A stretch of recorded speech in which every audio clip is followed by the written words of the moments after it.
Part 1. The first signs. The first thing Emily Carter noticed was the smell. Not the usual faint, sour hint that came and went with an old septic system, but something deeper. Wet. Metallic. Like soil after lightning struck it.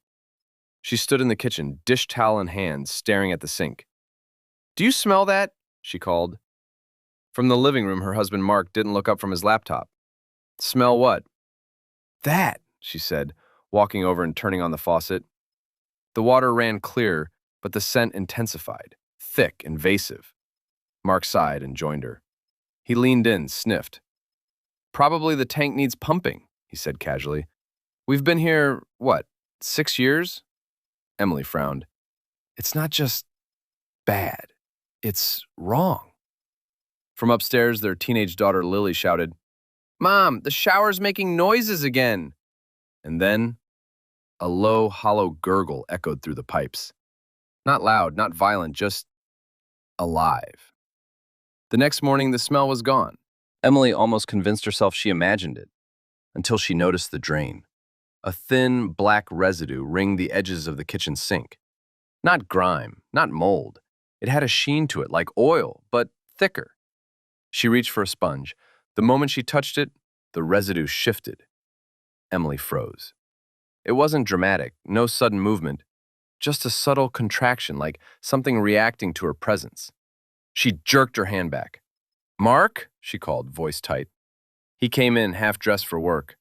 "What now?" she pointed. Mark leaned in, squinting. "It's sludge," he said. "Relax." He grabbed the sponge and scrubbed.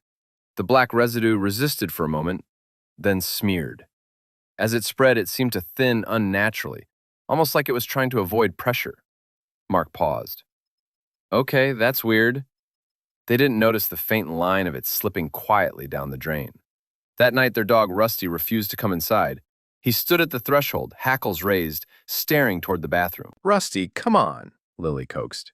The dog whined, low, fearful. Then suddenly, he barked, sharp, aggressive, and backed away from the house entirely.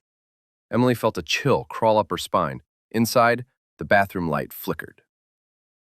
Part 2. Infiltration. Within days, the signs multiplied. Drains clogged, but not fully, just enough to slow things down. Toilets flushed sluggishly.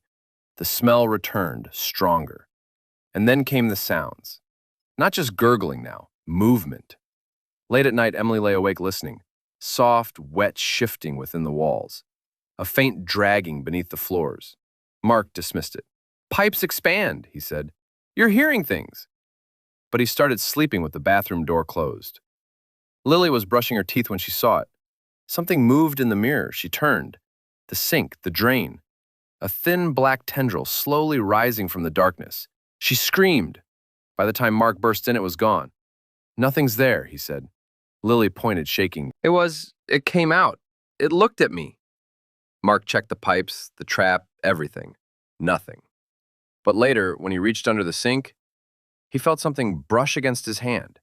Not water, not metal, something soft and warm. Part 3. Escalation. Emily was the first to change. It started small. Fatigue, headaches, then sensitivity to light, to sound, to smell. "The house is breathing," she whispered one night. Mark stared at her. "Emily, it's not just in the pipes," she said. "It's learning us." That night, Mark woke to find her standing barefoot in the bathroom, hands in the sink, whispering. Across the country and then the world, similar reports began surfacing. Unexplained septic failures, strange organic blockages, disappearances, videos leaked online, black, fluid-like organisms emerging from drains, shifting, responding, avoiding detection. The scientific community took notice. At first, it was dismissed. Then came the lab sample. Part 4. The discovery. Dr. Anika Rao stared at the microscope in stunned silence. "It's not bacterial," she said slowly. "Not fungal, not viral." Her colleague leaned in. "Then what is it?" "It's adaptive," she whispered.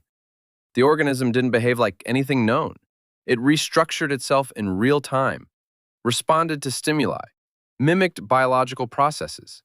And most disturbing of all, It exhibited problem-solving behavior. It's not just alive, Anika said. It's aware. A coalition formed, scientists, engineers, biologists from around the world.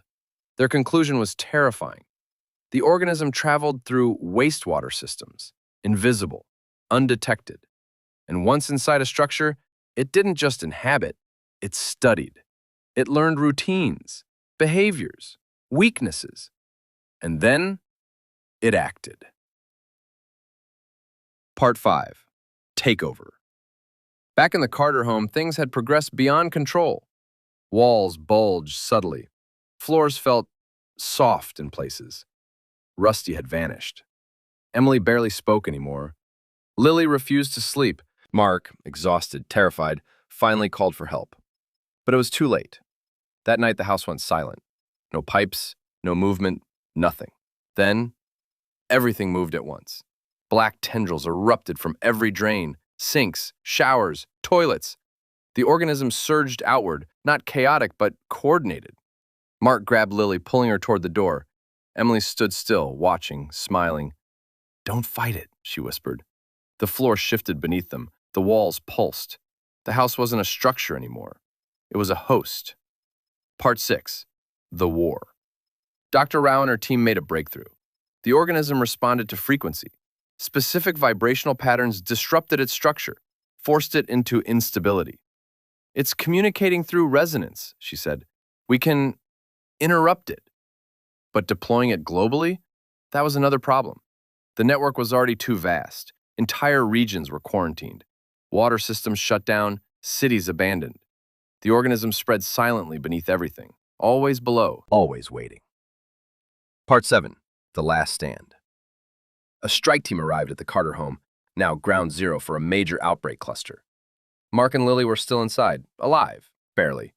The house had changed. Walls breathing, floors rippling, voices echoing from the pipes. Emily's voice among them. "Come home," it whispered. They activated the device. A low, powerful hum filled the house. The organism reacted instantly, violently. Walls convulsed. Black mass recoiled, shrieking in a sound that wasn't quite audible, but felt deep in the bones. Mark grabbed Lily. "Run!" The structure began to collapse, not from destruction, but from withdrawal. The organism was retreating, back into the pipes, back below. Epilogue. Still below. The Carter house was destroyed. Mark and Lily survived. Emily was never found.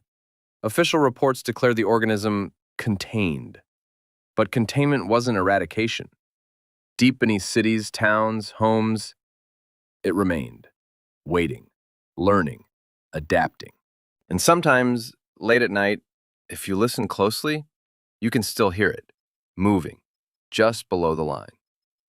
If you enjoyed this short story, please subscribe to our channel. Thank you.